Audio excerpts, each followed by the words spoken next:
Abre aí seu manual. Página 411.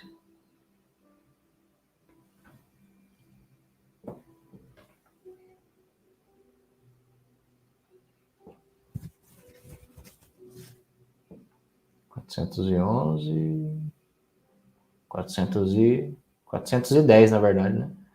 A gente não leu esse gráfico, não lembro de ter lido esse gráfico. Vamos lá, então. 410. É isso, né? A gente leu essa parte, custo do serviço que exclui. Reconhecimento e mensuração de ativos do plano, a gente leu também, não foi? Vou só dar uma recapitulada aqui nesse finalzinho, da 409, para a gente... Não, aqui a gente leu já. É aqui mesmo, componentes de custo do benefício. Vamos lá, pega seu manual aí, bora lá. Pega seu café, sua água.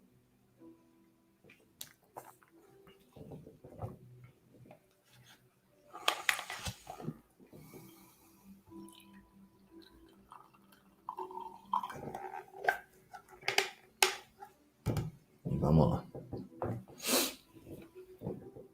Componentes de custo de benefício definido. Bora lá.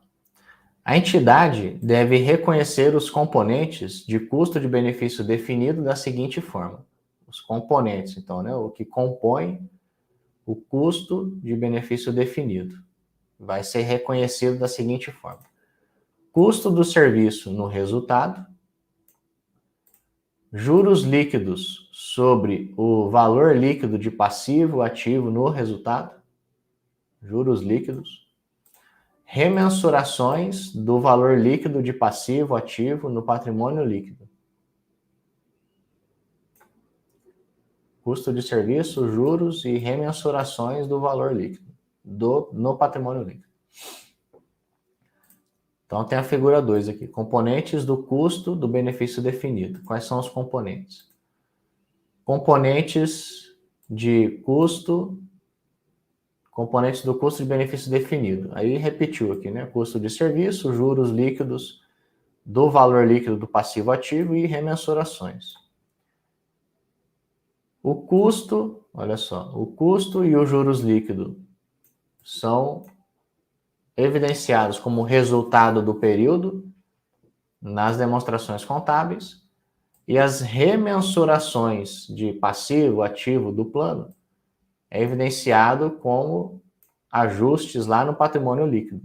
Provavelmente como ajustes, não falou aqui, mas algum tipo de ajuste, alguma informação direta no PL que não seja como resultado do período, né? Alguma alteração direta no patrimônio líquido.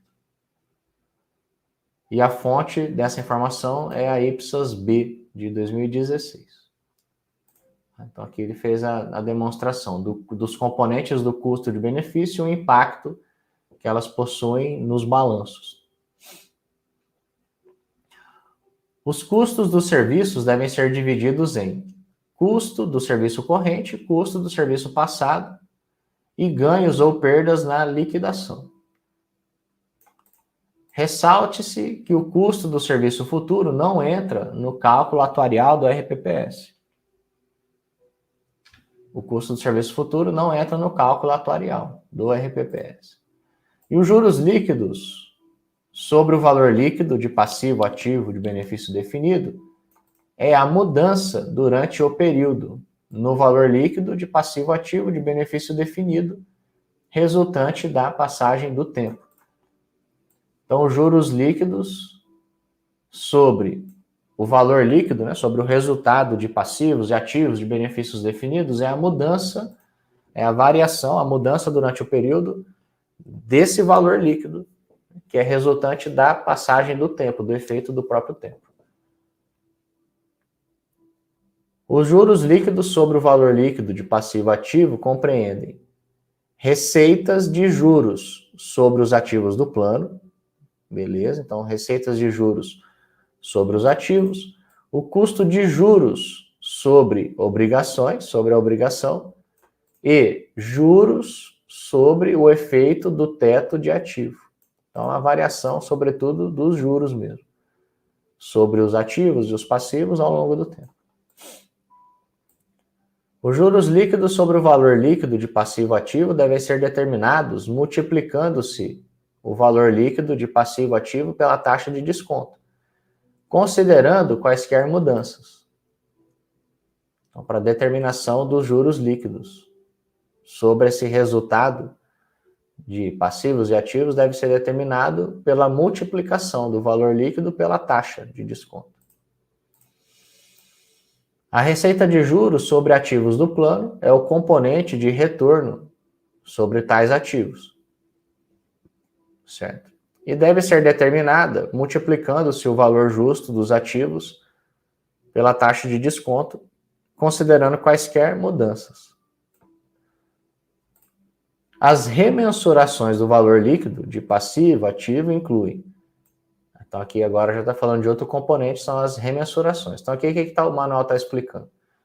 Aqui explicou a parte do custo, aqui explicou a parte dos juros, e agora vai explicar a parte das remensurações, né? Então cada trecho desse está explicando um componente do custo do benefício que foi definido, cada componente. Então as remensurações do valor líquido incluem ganhos e perdas atuariais, retorno sobre os ativos do plano, excluindo valores incluídos nos juros líquidos. Então você vai verificar variações no valor do ativo, exceto, né, você vai excluir o que for variação decorrente de juros, porque os juros é um componente à parte. Então está falando aqui, ó, que as remensurações são ganhos e perdas atuariais, pela remensuração mesmo do valor, do passivo ou do ativo. E quando você for verificar o retorno dos ativos do plano, deve ser excluído os valores incluídos nos juros líquidos, né? Excluindo os valores incluídos nos juros líquidos sobre o resultado, sobre o valor líquido de passivo e ativo do benefício. Então vai pegar e nessa remensuração excluir o valor dos juros líquidos que foram incluídos nessa apuração desse componente. E qualquer mudança no efeito do teto de ativo, excluindo valores que foram incluídos nos juros líquidos sobre o valor líquido de passivo ativo de benefício definido. Enfim, aqui tem que fazer o seguinte, né? Na hora de comparar o ganho ou perda atuarial com o ativo, tem que verificar os juros que já foram atribuídos e fazer ajustes na composição desse valor. Em resumo, é isso. E as remensurações do valor líquido de passivo ativo reconhecidas no patrimônio líquido não devem ser reclassificadas para o resultado.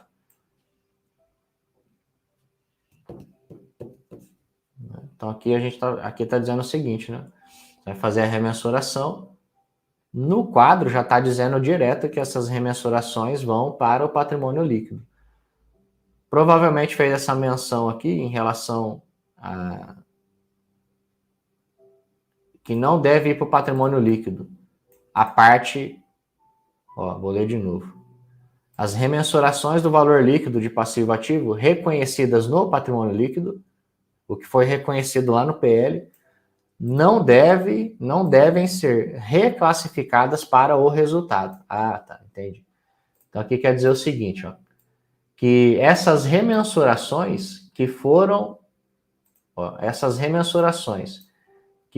evidenciadas no PL, elas não devem ser levadas para contas de resultado, elas vão ficar acumuladas no PL, pelo que eu entendi.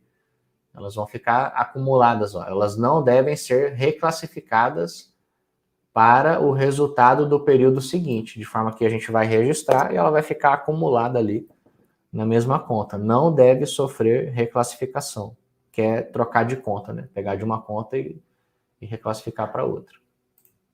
Resultam de aumentos ou reduções no valor presente da obrigação devido a mudanças em premissas atuariais e aos ajustes pela experiência.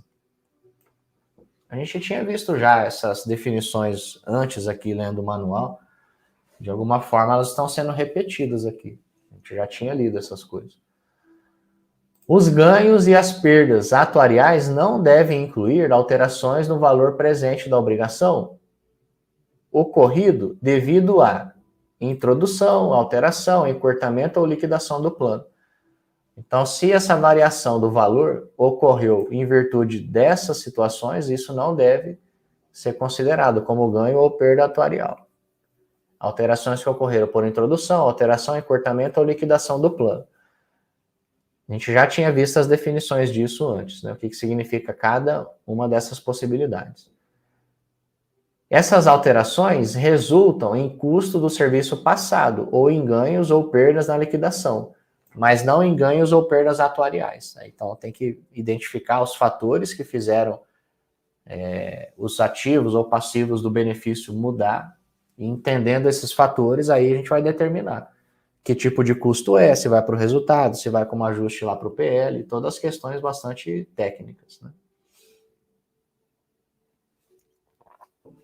As contribuições do empregado ao plano reduzem o custo dos serviços, no período em que o serviço relacionado seja prestado, quando atreladas à sua prestação, ou reduzem as remunerações do valor líquido de passivo ativo de benefício definido. Quando, por exemplo, forem exigidas contribuições adicionais ou suplementares dos empregados, para reduzir déficit decorrente de perdas sobre o ativo do plano ou perdas atuariais. A gente também já tinha lido isso e está repetindo de novo. O valor líquido de passivo ativo de benefício definido também se modifica durante o período em razão de pagamentos de benefícios. Como a gente está lendo aqui, olha só, a parte dos componentes de custo dos benefícios, reconhecimento e mensuração dos ativos do plano, provavelmente eles repetiram essa parte aqui do MCAS para deixar claro que esse tipo de fator, esses tipos aqui de modificações, não fazem parte dessas remensurações. A gente está lendo aqui sobre remensuração, né?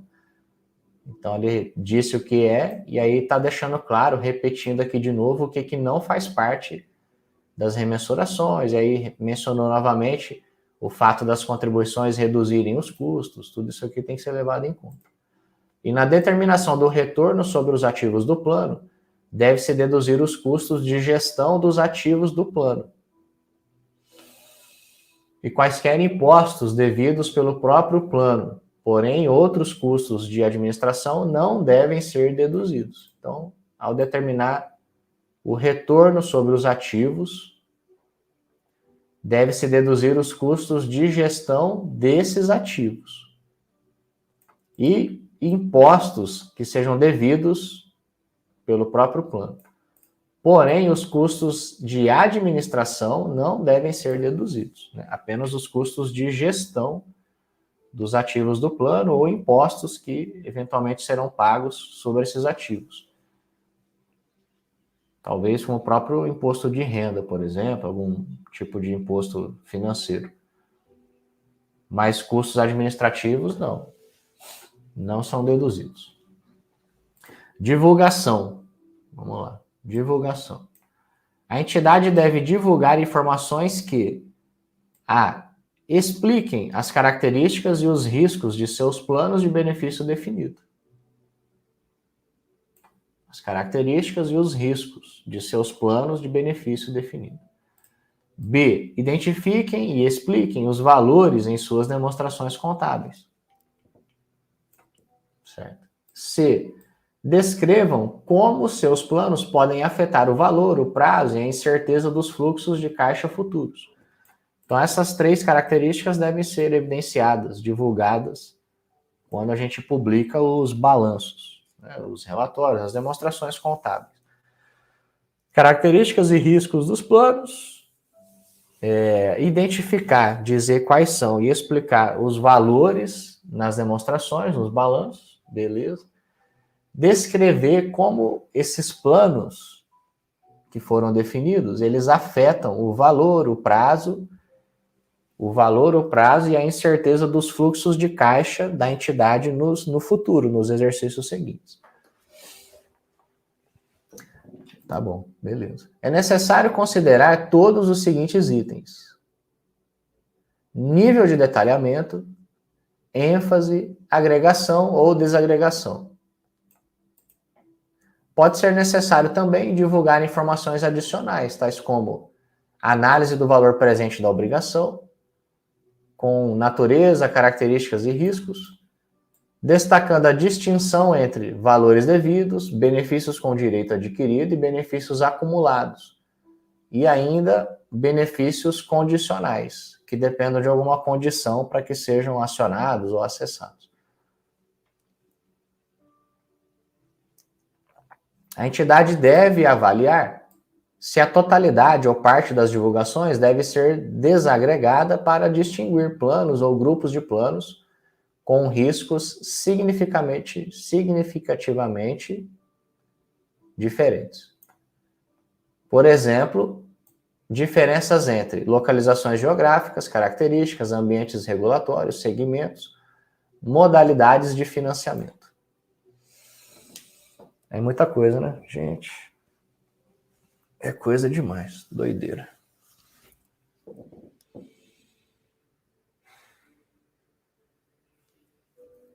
É coisa demais, é muita coisa para ver, para pensar, né? Misericórdia. Muito detalhe para divulgar. Imagina quantos anos a gente vai demorar para chegar nesse nível de informação, de maturidade. Vai demorar muito tempo. Às vezes eu olho para essas coisas aqui, sabe? Eu, sinceramente, sabe o que vem no meu coração, de verdade? Eu leio esse monte de regra, esse monte de coisa, e vem no meu coração só isso, ó.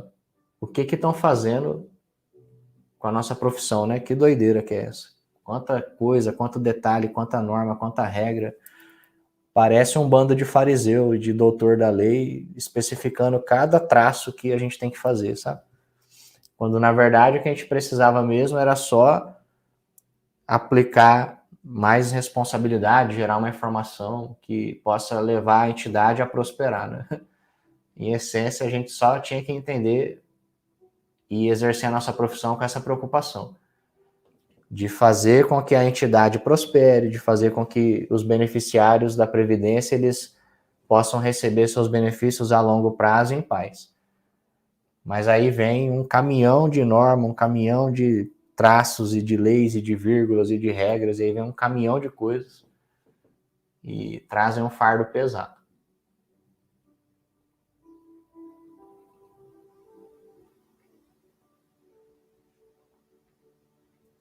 As pessoas não têm nem maturidade para poder receber esse tipo de informação, né? Aí vai lá o contador e assim, ó, com todo o respeito, né? Beleza, tá definido e tecnicamente quem trabalha com a Previdência vai ter que cuidar disso tudo.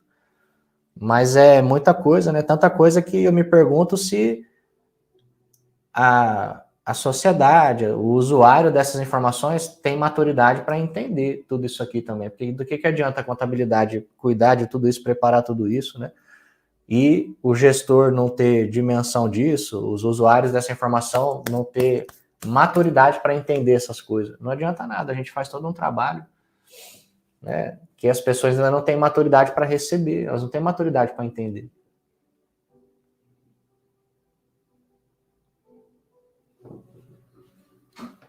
É complexo, tem que olhar com sabedoria para essas coisas. Hein?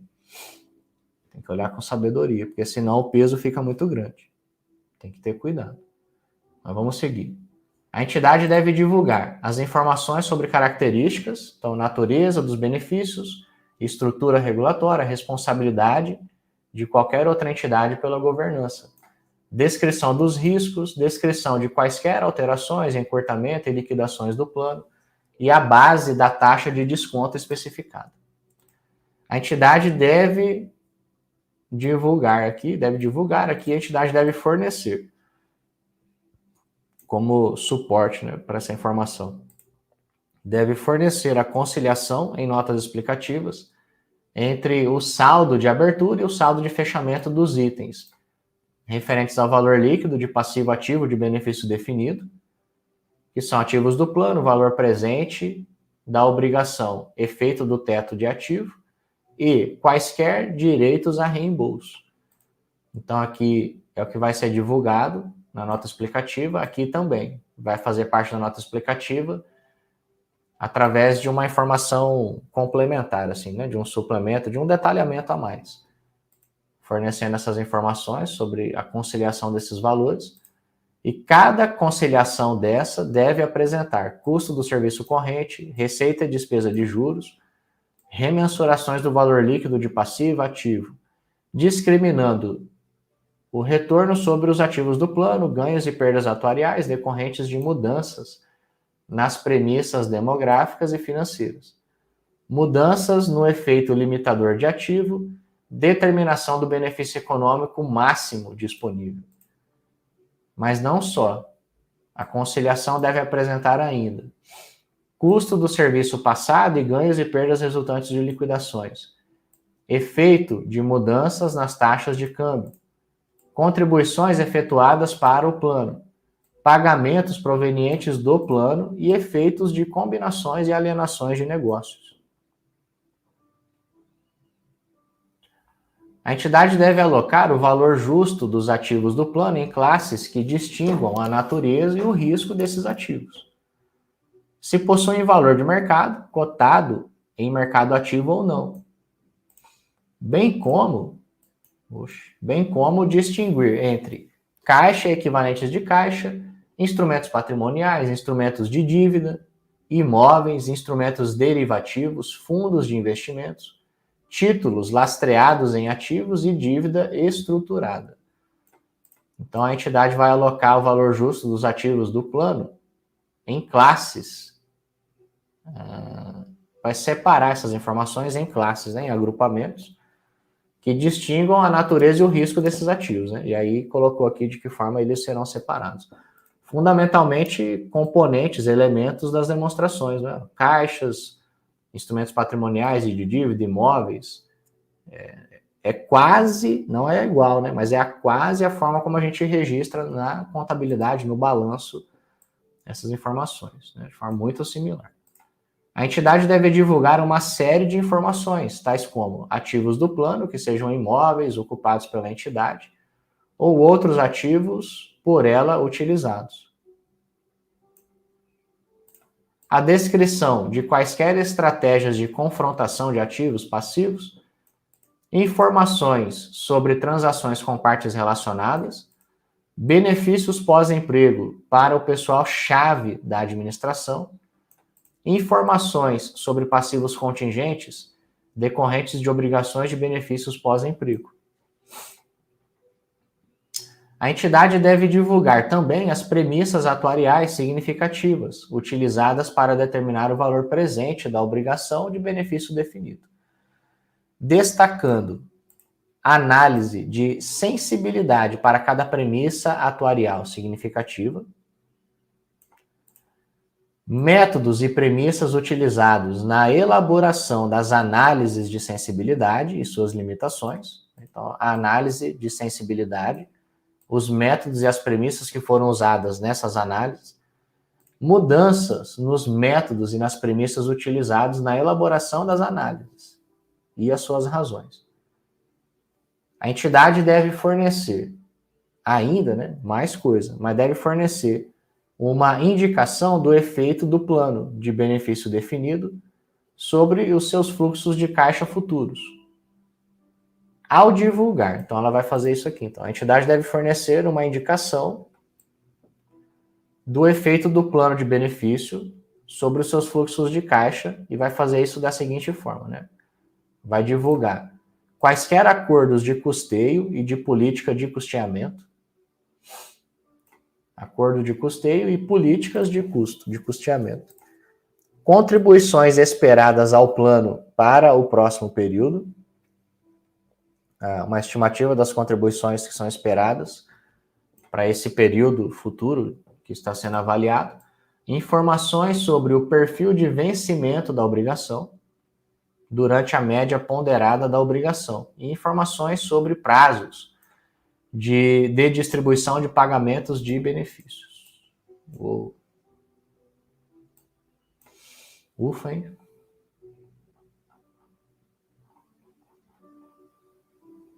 É coisa. Tô na dúvida aqui se eu começo a ler essa parte na segunda ou se eu já começo agora. Não sei se compensa a gente começar essa leitura agora. Vai cortar, né? Eu vou começar. A gente tem mais uns minutos ainda, né? Vamos seguir o ritmo aqui. Vou começar e na segunda a gente retoma. Ou vou terminar de fazer aquelas reflexões com vocês ali que eu estava falando para vocês, né? Para deixar claro.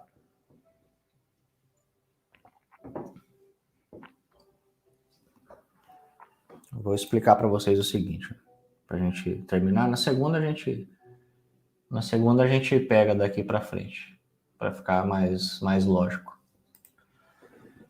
Eu quero que vocês entendam o seguinte, sabe? Quando eu falo assim dessas questões normativas, é porque isso aqui é uma coisa que me preocupa bastante, né? É óbvio que a gente tem nossas autoridades e tem que respeitar as autoridades, sabe? Confiar que as autoridades têm olhado e têm procurado fazer o melhor. Só que quando vocês vêm e leem esse monte de regras, esse monte de detalhes e técnicas e que estão distantes muitas vezes da realidade que a gente aplica, a gente tem que tomar o cuidado sempre, e isso é só uma opinião minha, tá? É uma instrução minha, é uma instrução prática, né? E da minha experiência. A gente tem que tomar cuidado de entendendo que existe esse monte de coisas, a gente procurar priorizar aquilo que é mais importante para a administração hoje.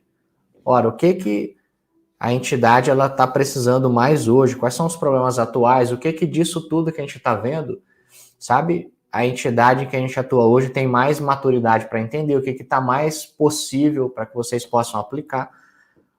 Porque senão o fardo fica muito pesado, né? Você vem e lê esse monte de coisa e fala, meu Deus, não estou fazendo nada disso. E aí entra em desespero. Então é importante ter essa maturidade e esse discernimento. Ontem, quando fiz a aula de ontem do evento da nova era da contabilidade pública, foi a visão que eu passei para vocês que acompanharam a aula de ontem e para o pessoal que estava acompanhando ontem. Falei, olha, você está começando na área pública e aí tem um monte de coisas práticas que você precisa se aperfeiçoar. A questão é que tem um monte de outras coisas que também você precisa estudar. E nesse monte de coisa, né, entre conhecer mais da administração, da Lei 4.320, da LRF, entender como funcionam os trâmites administrativos da entidade, para que eu, como contador, como profissional de contabilidade, possa me encaixar e entender como é que funciona o jogo, mais um monte de outras coisas técnicas que a gente precisa também se aperfeiçoar, eu preciso priorizar, porque o nosso tempo ele é limitado. Né? Nós não temos todo o tempo do mundo, e diferente do que aconteceu lá no filme Matrix, né? Que a Trinity ela senta no helicóptero e aprende a voar, aprende a dirigir o helicóptero em alguns segundos, né? Ela recebe um download no cérebro e está dirigindo o helicóptero, a gente não funciona assim. Ainda. Pode ser que futuramente aquilo vire realidade, mas a gente ainda não aprende assim. Então a gente tem que saber priorizar. E a prioridade tem que vir pela avaliação daquilo que é mais prático, daquilo que é mais urgente, daquilo que a entidade tem maturidade para poder compreender, para que a gente possa gerar valor, do entendimento daquilo que é mais importante para agora e daquilo que a gente pode progredir passo a passo para fazer depois. Porque senão a gente não consegue se aperfeiçoar. Sabe, quando a gente estava lendo o Evangelho mais cedo, antes de ler o MCASP, naquela época era o que acontecia. Existia muita lei, muita regra, e aquele monte de regra sufocava as pessoas. Sufocava, porque era muita lei, muita regra, muita coisa, as pessoas não davam conta de aplicar todas aquelas regras, elas viviam sempre muito preocupadas se estavam fazendo certo ou errado, se estava pisando fora da faixa ou não. Você caminhar num ambiente muito regrado, com uma excessividade de regras, é pesado, custa demais a nossa mentalidade. Toda hora você vai dar um passo, você tem que estar preocupado. Se está certo ou se está errado, se você vai ser julgado ou não, se você vai ser penalizado. Esse era o sentimento de culpa das pessoas. né, que eram expostas a uma série de leis e de regras que eram praticamente impossíveis de serem todas observadas. Aí quando Jesus vem e ele resume,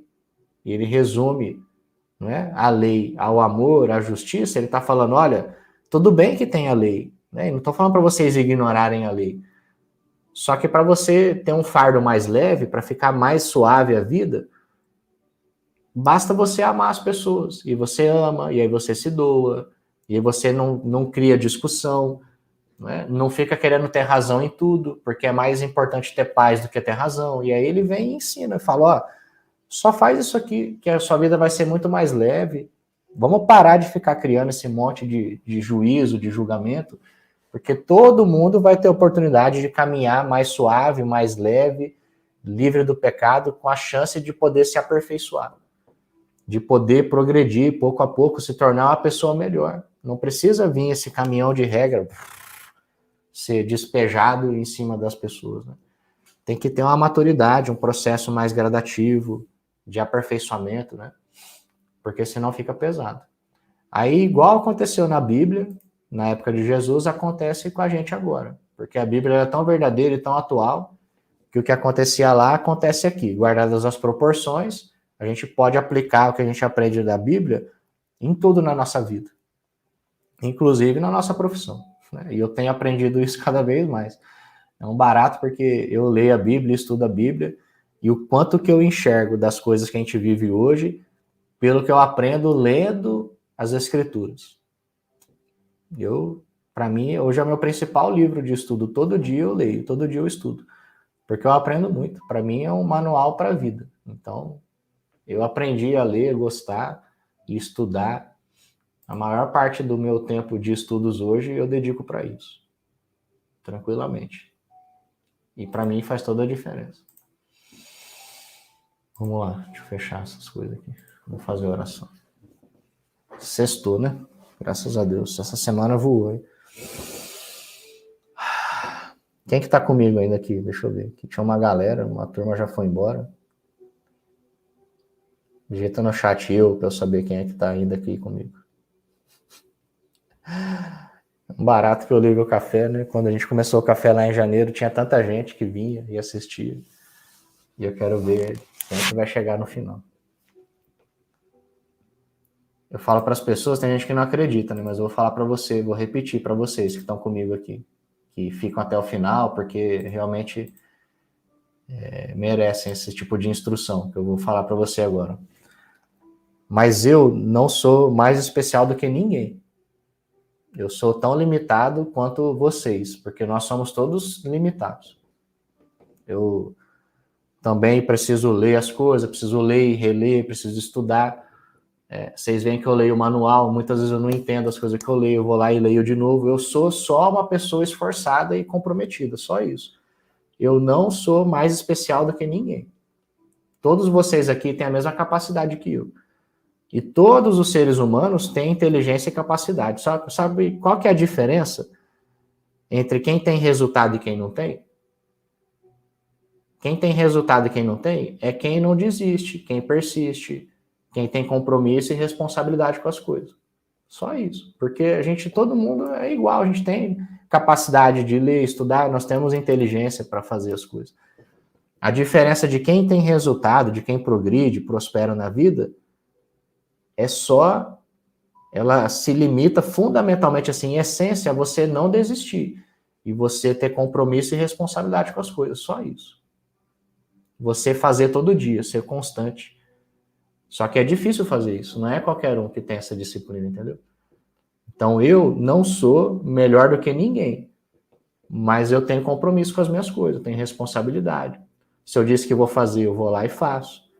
Né? E tem gente que não consegue desenvolver essa disciplina assim como vocês estão desenvolvendo. Quem vai chegar até o final do café são as pessoas que já estão vencendo na vida e que vão progredir, vão vencer sempre, porque estão demonstrando garra, perseverança, força de não desistir, entendeu? Só que tem gente que desiste, né?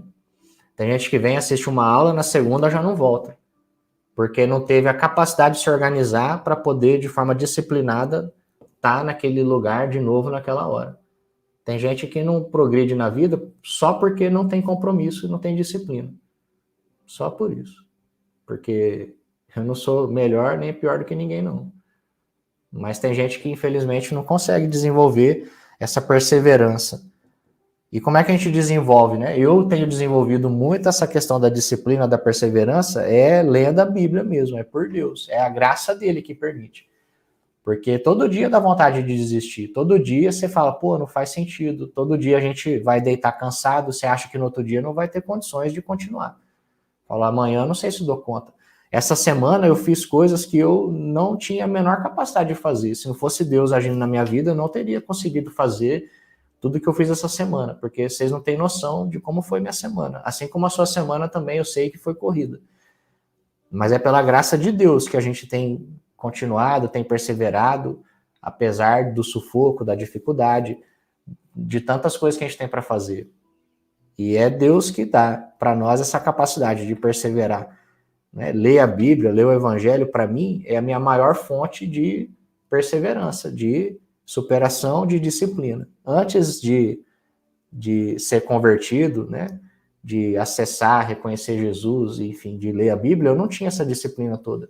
Mas é incrível o quanto que o agir de Deus na minha vida tem me dado essa disciplina, essa perseverança e essa determinação de continuar fazendo todo dia e de não desistir. É incrível. Só que tem gente que não consegue experimentar isso, né? E não consegue ter resultado só por isso. Não é porque não tem capacidade. É porque não tem foco, não tem determinação, não persevera, não tem fé, não acredita, não tem disciplina. Só por isso. Então, parabéns para vocês que estão firmes e fortes aqui.